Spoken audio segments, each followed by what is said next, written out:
เสียงธรรมกำจัดโควิดก็ได้มีโอกาสมาพบปะกับทุกท่านตามปกติวันจันทร์ถึงวันศุกร์ตั้งแต่เวลานี้เป็นต้นไปจนถึงประมาณ8 โมงครึ่งซึ่งรายการนี้มีเป้าหมายมุ่งหมายในการที่จะป้องกันและกำจัด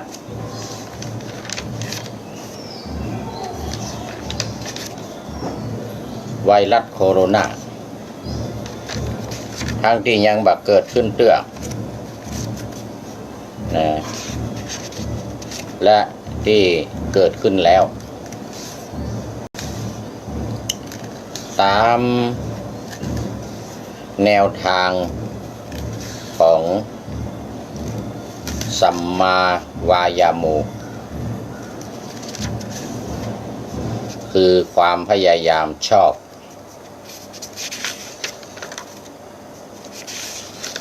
ซึ่งอยู่ในสติปัฏฐาน4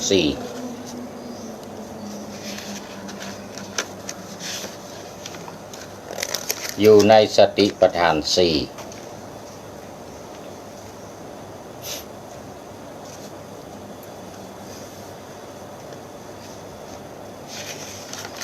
ว่าด้วยธรรมานุปัสสนาธรรมานุปัสสนาก็คือพิจารณาตามธรรมพิจารณาตามธรรมที่องค์สมเด็จพระสัมมาสัมพุทธเจ้าได้ทรงประทานไว้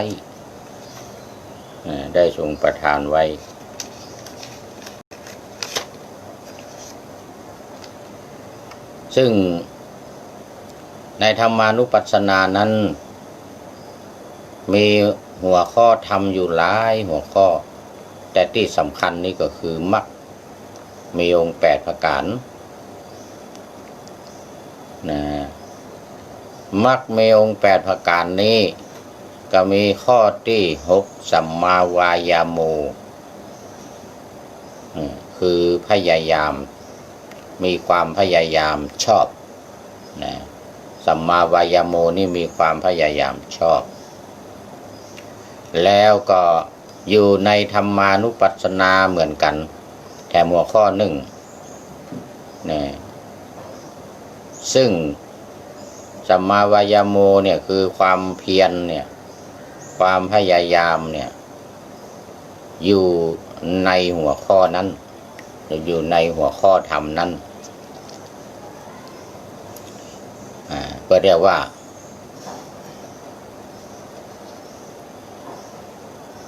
ประธานประธานนี่หมายถึงความเพียรความหมายเดียวกันกับวายาโมประธานคือความเพียร4อย่างก็มาตัดกันกับวายาโมคือความพยายามก็คือความเพียรมีความพยายามเรื่อยไปบัดท้อบัดถอยก็คือความเพียรความหมายอันเดียวกันซึ่งในหัวข้อนั้นเราก็หมายถึงว่าเราก็เรียกว่าประธานซึ่งอยู่ในธรรมานุปัสสนาเดียวกัน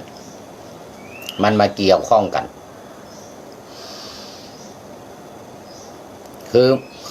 คือมันขยายความประธานนี่ก็ขยายความจากสัมมาวายาโม สัมมาวายาโมแปลว่าเพียรชอบ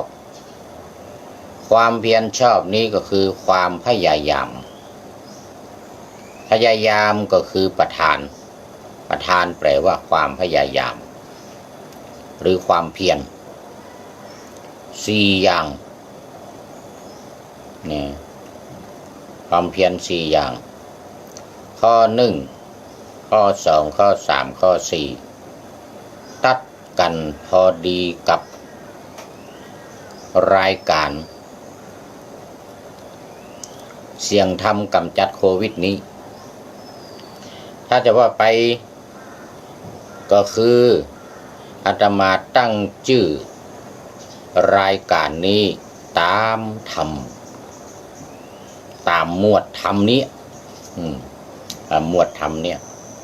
ประธานนี่ข้อ1ก็คือพยายามหรือเพียรบ่าฮื้อความชั่วความบัดดีโควิด62นี่โคโรนานี่เกิดขึ้นมันเป็นสิ่งที่บดีพยายามเพียรว่าป้องกันเพียรป้องกันพยายามมันเกิดขึ้นก็คือป้องกันเรียกว่าภาษาไทยเรียกว่ารู้เท่าเอาไว้กัน รู้เท่าเอาไว้กันมันมาตอนนี้แหละเนี่ยก็คือความเพียรข้อที่1นี่นะว่าความชั่วมันเกิดขึ้นเด็ดขาดต้องอาศัยอย่างต้องอาศัยธรรมแถม2ข้อหมวดธรรมแถม2ข้อคือหิริและโอตตัปปะความละอายในใจโอตตัปปะนี่ความเก่งกลัวในใจไม่ใช่กลัวตำรวจไม่ใช่กลัวภัยมายับแต่มันเป็นความกลัวบาปกลัวบาปก็คือกลัวความชั่วกลัวความบัดดีที่มันจะเกิดขึ้นกับเราอุบาททั้งหลายความชั่วร้ายทั้งหลายคืดทั้งหลายที่มันบัดดีเนี่ยมีโควิดปี2562เป็นต้นที่เขาเรียกกันว่าโควิด62หรือโควิด19ขีดสแลดเอาไว้หน่อย62กับสแลด19เพราะว่าทั่วโลกเพิ่นว่า19กันนะโควิด19เขาเปิดใจภาษาอังกฤษหรอกมันเกิดปีคริสตศักราช2019นะมันก็มาตัดกับพุทธศักราชเฮา2562มันมาตัดกับพุทธศักราช2562เขาก็จึงเรียกว่าโควิด62สแลด19อย่างในช่วงแรกๆเมื่อสัก 3-4 เดือน6 เดือนที่ผ่านมานะ5 เดือน 6 เดือนที่ผ่านมาอาตมาจะได้เขียนบทประพันธ์ไว้นักนะเขียนบทประพันธ์ไว้นัก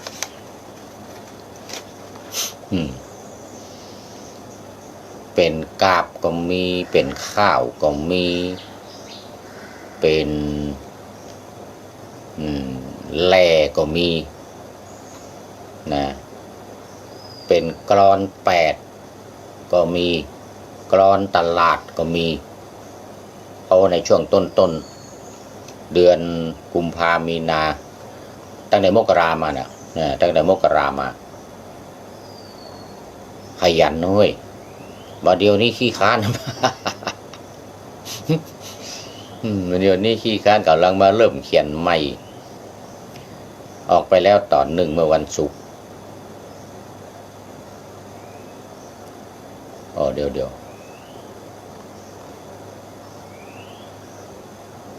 เมื่อวันศุกร์ถูกละแต่ว่านี่มันได้เอามาต่อสกรรมวันนี้จะมาต่อตอนที่สองเป็นการฝึกที่ท่านเจ้าประคุณสมเด็จพระพุทธโฆษาจารย์อเดชพระคุณหลวงพ่อประยุทธ์โตได้ไลน์มาเขาส่งไลน์มาลูกศิษย์ส่งไลน์มาฝึก8 อย่างจะได้ไม่ทุกข์ว่างั้นนะไม่ทุกข์นี่ก็คือไม่มีโควิดนี่แหละเรื่องของเรื่องมันนะ มันมาตัดกับรายการเอาพอดีอาตมาก็เลยเขาท่าไว้ถูกต้องมันมาตัดกับรายการเขาดำละเป็นหัวข้อที่1เนี่ยมันมาตัดข้อที่1เนี่ยป้องกันบางฮื้อความชั่วเกิดบางฮื้อโควิดเกิดตอนนี้เลย8 อย่างป้องกัน8 อย่างว่าไปแล้วหนึ่งอย่างเป็นบทประพันธ์นะวันนี้จะได้เอามาว่าแถมอย่างที่2อย่างที่2เดี๋ยวตอนท้ายๆก่อนตอนท้ายๆของรายการใกล้จะท้ายแล้วกันเนี่ยโอ้โหยังเหลือเวลานั่งอยู่ตอนท้ายๆของรายการจะได้เอามาสรุปแล้วมาว่าแล้วก็ลงท้ายด้วยบทประพันธ์ของบทประพันธ์เรื่องการฝึก8 อย่างตอนนี้มาเข้าเนื้อหาสาระตะกี้นี้ยกตัวอย่างนะว่าเขาได้ว่ามาแล้วความเพียร4 อย่างเขาได้ว่ามาแล้วข้อ 1ป้องกันข้อที่ 2กำจัดขับไล่กำจัดปัดเป่าเมื่อมันออกไปเมื่อมันเป็นแล้วเนี่ยเมื่อโควิดเป็นแล้วโคโรนาติดแล้วเชื้อโรคติดแล้วเนี่ยนะแล้วข้อที่ 3หายามารักษาคือทำความดีเนี่ยข้อที่ 4ป้องกันไม่ใช่ป้องกันข้อที่ 4รักษาเอาไว้ไม่ใช่รักษาโคโรนานะ เข้าใจผิดไม่เข้าใจผิดมันได้รักษานี่คือรักษายาดีที่เราทำนะหรือวิธีการต่างๆที่ได้กล่าวมาเป็นต้นว่ากินแกงฮ้อนๆเอาจ้อนไผ่จ้อนมันกำของไผ่ของมันตักเสร็จแล้ววางหน้าไผ่หน้ามันหรือเอาซ่อนเนี่ยมือคนอื่นมากำเพราะโควิดมันจะติดมือมาลงใจร่วมกันมาได้งูเนี่ยอาตมาเขียนเป็นบทประพันธ์ไว้หมดตั้งแต่ช่วงต้นๆนะวันละ3-4 บทวันหนึ่งนะ3-4 บท3-4 บท5 บทก็มีคุณก่อนถ้ามันหายก่อนถ้าโควิดหายจะนำเอาบทประพันธ์ที่เขียนไว้รวบรวมเกี่ยวกับโควิดทั้งหลายนี่นะถึงข้าวถึงกาบถึงก่อน8ก่อนตลาดกะโลงก็มีกะโลงก็เขียนไว้เอามาเรียกว่าเอามาสรุปเอามาอวดวันเนี่ยธรรมะหมู่เนี่ยบทประพันธ์หมู่เนี่ยทำให้โควิดหายเนอะหรือป้องกันคนเฮาเหมือนติดโควิดเนอะเนี่ยซึ่งมันจะอยู่รวมกันถึงวัฒนธรรมและประเพณีเป็นต้นว่าในช่วงเดือนเมษายนนั้นก็มีช่วงปีใหม่อันนั้นก็เขียนถึงเรื่องของปีใหม่ประเพณีปีใหม่เมืองปีใหม่เดือน7ปีใหม่เมืองที่โหดน้ำเล่นน้ำกัน ท่าปีนี้เขียนมันเพราะมันมีเรื่องนักเกี่ยวกับโควิดนี่แหละ เกี่ยวกับโควิดย้อนอดีตแล้วก็มาเขียนปัจจุบันย้อนอดีตมาจนถึงปัจจุบัน ปัดโทวันเนอเดี๋ยวก่อนถ้ามันหายก็เนอตอนนี้จะพยายามเขียนใหม่รวบรวมใหม่ไปเรื่อยๆธรรมะข้อใดพ่องข้อใดพ่องที่เอามาใจกับโควิดที่เอามาอธิบายขยายความที่เอามานำเสนอให้มันเกิดประโยชน์โสที่ผลในการที่จะป้องกันและกำจัดโควิดจะเอามาหมดคาดว่าการสรุปรวมเนื้อหาสาระที่อู้มา 7-8 เดือนเนี่ยหรืออาจจะเป็นปีเนี่ยก็เดี๋ยวจะมีเรื่องนักสำหรับในช่วงปลายปีเนี่ยเพราะว่าโควิดรอบ2จะมาแล้ววันนั้นมาหน่อยแตกตื่นกันทึ่งๆ ที่ระยองนะเป็นว่าโควิดปลอมมาชักกำ เฟก เขาเรียกว่าเฟกโควิดเนี่ยเฟกโควิดมาเมื่อสัก4-5 วันก่อนนี่นะเดือดร้อนฟ้องร้องกันขับไล่นายก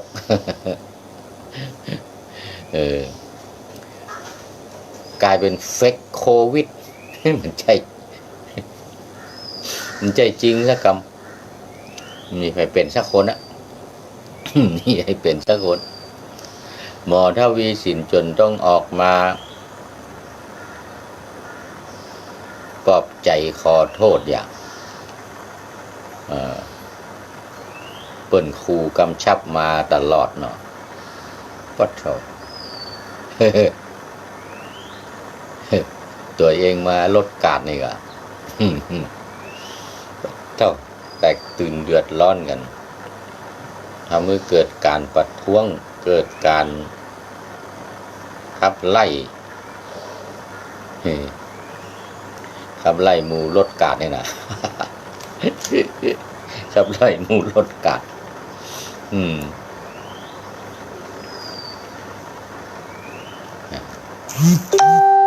งานเกี่ยวข้องกันความจริงมันจะโยงกันหมดเนอะสถาญาติโยมธรรมะที่ว่ามาตั้งแต่ต้นนะมันอยู่ในสติปัฏฐาน4หมดล่ะนะมันอยู่ในสติปัฏฐาน4นี่หมดล่ะสมพงษ์ล้อมรอบพนาโอ้โหล้อมรอบพนาเชิญเข้ากล้องหน่อยเชิญเข้ากล้องหน่อยโบกมือทักทายหน่อย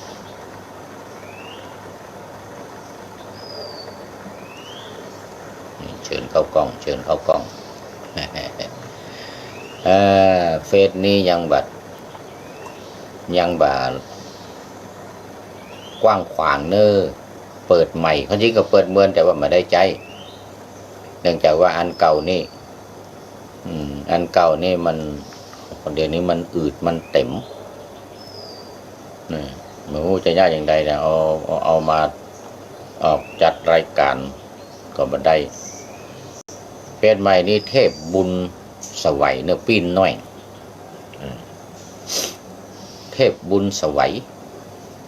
เทพอันเก่านี่สวัยเทพบุญเฟซเก่านี่สวัยเทพบุญกรุณาได้บอกต่อๆกันไปSubscribe มีสไครด้วยเพื่อนกันเนี่ย เอาแค่อย่างก็ กดไลค์ กดไลค์ไปหลายคนแล้วเนี่ย กดไลค์ไปหลายคนละสาธุบอกต่อกันไปเนอะพิมพ์คำว่าสวัยเทพบุญเป็นอักษรโรมันเนอะที่เขียนภาษาอังกฤษนะ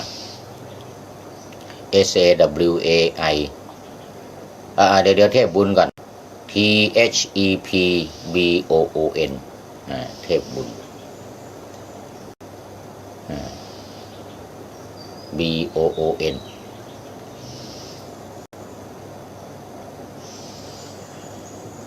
เทพบุญ BOON ขึ้นต้นนะเทพบุญขึ้นต้นแล้วก็สวัยตัวมาหลัง SAWAI กดไลค์แล้วก็บอกต่อกันไปเนอบอกต่อกันไปเอาละวันนี้นอกจากได้มาทบทวนสัมมาวายาโมแล้วขยายออกไปเป็นประธานสี่ประธานสี่มีสังวรประธานเป็นต้นจนถึงอารักขะเป็นที่สุดคือรักษาป้องกันจนสุดท้ายรักษาเอาละมาเข้าสู่เนื้อหาสาระของหัวข้อใหม่วันนี้ที่เกี่ยวข้องกันกับการที่จะกำจัดป้องกันโควิดวันนี้เป็นปาฏิหาริย์เนอะปาฏิหาริย์จะต้องอาศัยปาฏิหาริย์นี่มาแล้วถ้าตามปกติปาฏิหาริย์จะเกิดขึ้นเนี่ยนะมันจะต้องหมู่มีฤทธิ์หมู่มีฤทธิ์นะ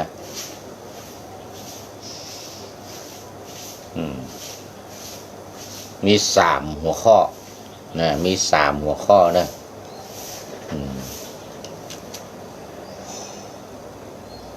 บางท่านก็ว่าก็ธรรมะก็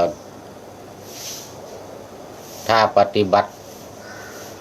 ก็เป็นสิ่งที่ดีอยู่แล้วมันจะต้องมาใจปาฏิหาริย์ที่แห่นอย่างแหมนี่เอาละคราวนี้เกิดปัญหาขึ้นมาละ ใจเย็น มันต้องใจปาฏิหาริย์มันเป็นศัพท์เทคนิคเป็นเรียกว่าเทคนิคก็เทอม ของพระพุทธเจ้าของพระพุทธเจ้าจะว่าไปสมัยนั้นเนี่ยสมัยที่พระพุทธเจ้าบรรลุแล้วก็แสดงธรรมเนี่ยก่อนที่จะแสดงเนี่ยคนตั้งหลายอันนี้พระเดชพระคุณหลวงพ่อพระสมเด็จหลวงพ่อสมเด็จพระพุทธโฆษาจารย์ว่าไว้นะว่าไว้เปิ้นเอาเรื่องเก่าในธรรมบทในพระไตรปิฎกนี่นะมาว่ามันใช่อย่างนั้น คือคนสมัยนั้นน่ะกำลังลงไหลไฟฟันครั่งใคร่เรียกว่าครั่งใคร่ซับสไครกันลุบๆสมัยนั้นนะซับสไครกันลุบๆเรื่องความขลังฤทธิ์เดชเหาะเหินเดินอากาศดำดินบินบนอย่างนี้นะ โอ้ใครทำได้เรียกว่าเป็นพระอรหันต์เลยทีเดียวเจ้าพระคุณสมเด็จว่าพระพุทธเจ้าก็เลยมาได้เรื่องอะไรในหมู่นี่จะมาติดมาหลงอยู่แถวนี้เนี่ยไปนิพพานบัดได้เนี่ยในเรื่องของเรื่องมันเนี่ยกำจัดโควิดบัดได้ลงหมู่เนี่ยก็เลยเอาพ่อง เอาปฏิหารย์พ่องเพราะคนมันชอบกันเนาะคนมันชอบกันในปฏิหารย์ถ้ามาอู้เรื่องปฏิหารย์เขาบสนใจธรรมะ84,000พระธรรมขันธ์เอามาเทศปากเป็นปอดเขามาฟัง มันเป็นยุคนะมันเป็นยุคเนาะถ้าความจริงยุคนี้ก็เหมือนกันนะถ้าไผ่ปาฏิหาริย์มีเนี่ยนะป้าดังเดี๋ยวเฮ้ย ก็บ่ไกลกันเท่าใดคนสมัยเก่ากับสมัยใหม่นี่ บ่ไกลกันเท่าใดเพิ่นเรียกว่านามยอกเอานามบงนี่ วิธีการของพระพุทธเจ้านี่นะเป็นเทคนิคคนดีนะเอาปาฏิหาริย์พ่องเขาก็มีปาฏิหาริย์เหมือนกันเขาชอบปาฏิหาริย์เขาลงปาฏิหาริย์กันเขามีเหมือนกันใช่มีว่าเอาไว้คนก็หูพึ่งแล้วก็เนี่ยค่ะฮะพุทธเจ้ามีปาฏิหาริย์นะนี่หูพึ่งเลยก็นี่มาฟังพระพุทธเจ้าล่ะเอาเนอะวิธีหารของอาตมาเนี่ยของตถาคตก็เรียกตัวเองว่าตถาคตเนาะ3 อย่างเนอะ1อิทธิปาฏิหาริย์แสดงฤทธิ์ได้ดำดินบินบนจะฟิบมาควบหัวนะดำลงไปแต่พุ่นลงไปในดินนะพดใต้บาดาลมันนะบินบนหนอากาศขึ้นไปบนอากาศมันนะ2อาเทศนาปฏิหาร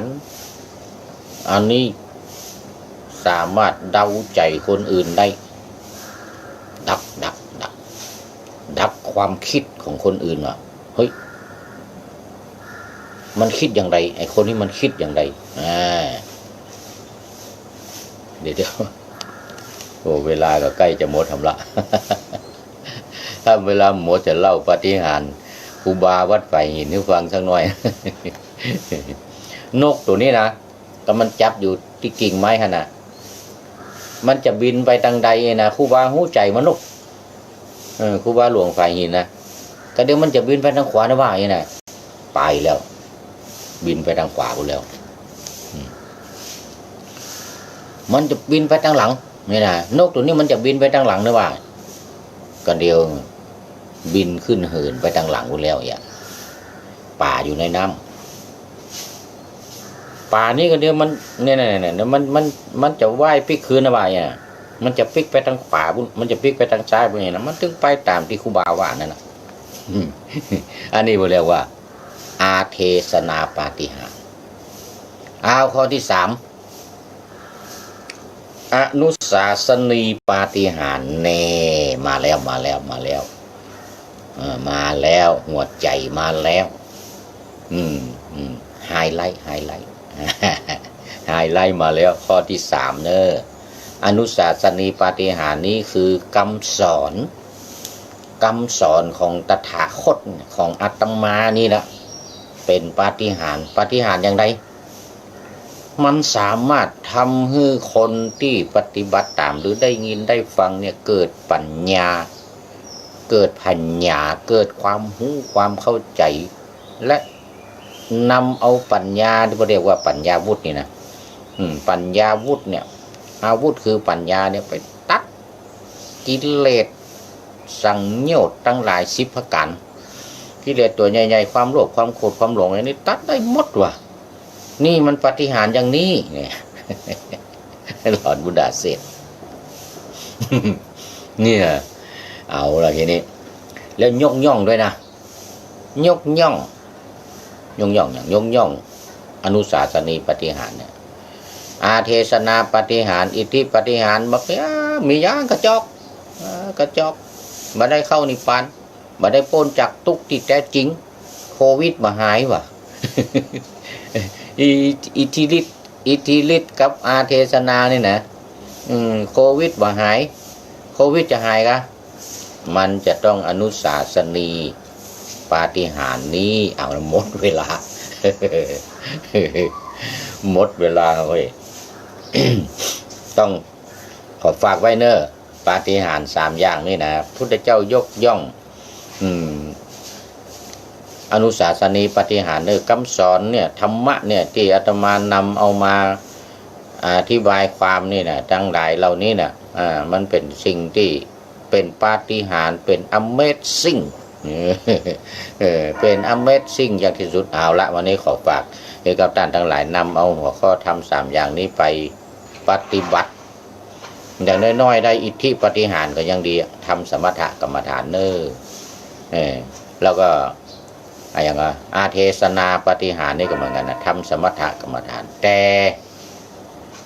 อนุสาสนีปาฏิหาริย์จะเกิดขึ้นได้ต้องวิปัสสนาต้องปฏิบัติวิปัสสนาจะสามารถนำเอาผลของการปฏิบัติวิปัสสนานั้นมากำจัดโควิดได้ตามชื่อของรายการในวันนี้ขอให้ท่านทั้งหลายที่ได้ยินได้ฟังรับฟังกันอยู่นี่มีความสุขกายสบายใจปรารถนาสิ่งใดก็ได้สิ่งนั้นสมมโนรสปณิธานทุกท่านเถิดขอเจ